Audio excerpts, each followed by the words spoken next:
Library کو 90 برس بعد کتاب واپس ملنے کا واقعہ، اتنی تاخیر پر آئے جرمانے سے سب دنگ رہ گئے۔ تفصیلات جانتے ہیں اس ویڈیو میں۔ دنیا بھر میں متعدد افراد لائبریری سے کتابیں لے کر پڑھنا پسند کرتے ہیں، تاہم اگر کوئی فرد بہت سال بعد کتاب واپس کرے تو پھر اس کے ساتھ کیا ہوتا ہے؟ زیادہ سے زیادہ جرمانہ کتنا عائد کیا جا سکتا ہے؟ ایسا ہی کچھ امریکی شہر نیو یارک میں دیکھنے میں آیا، جہاں ایک لائبریری کو 90 سال بعد کتاب واپس کی گئی۔ جی ہاں، واقعی 90 سال بعد نیو یارک کی ایک لائبریری کو کتاب واپس کی گئی، مگر واپسی میں اتنی تاخیر پر جو جرمانہ عائد کیا گیا وہ بھی حیران کن تھا۔ میڈیا رپورٹس کے مطابق یہ کتاب ایک برطانوی ناول نگار جوزف کانریڈ کی 1925 میں چھپنے والی کتاب کی کاپی تھی، جس کا عنوان youth and two others story تھا۔ اس کتاب کو 1933 میں نیو یارک کی لارچمنٹ پبلک لائبریری سے ایک فرد لے کر گیا تھا، جس کے بعد اس کا کچھ پتہ نہیں چلا۔ جولائی 2023 میں امریکی ریاست ورجینیا سے تعلق رکھنے والی جوانی مورگن نامی خاتون نے لائبریری سے رابطہ کیا۔ رپورٹس کے مطابق خاتون نے اپنے سوتیلے باپ کے سامان میں اس کتاب کو دریافت کیا تھا، جس کے بعد انہوں نے لائبریری سے رابطہ کیا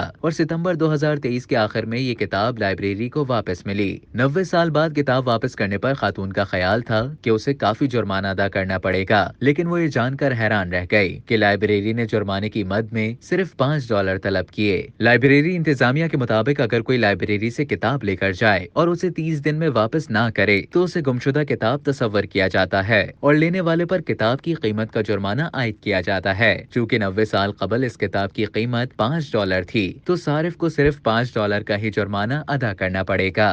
اب تک کے لیے اتنا ہی۔ مزید خبروں اور نیوز اپڈیٹس کے لیے ڈیلی جنگ کے YouTube چینل کو سبسکرائب کریں اور فیس بک کے پیج کو لائک کرنا نہ بھولیں۔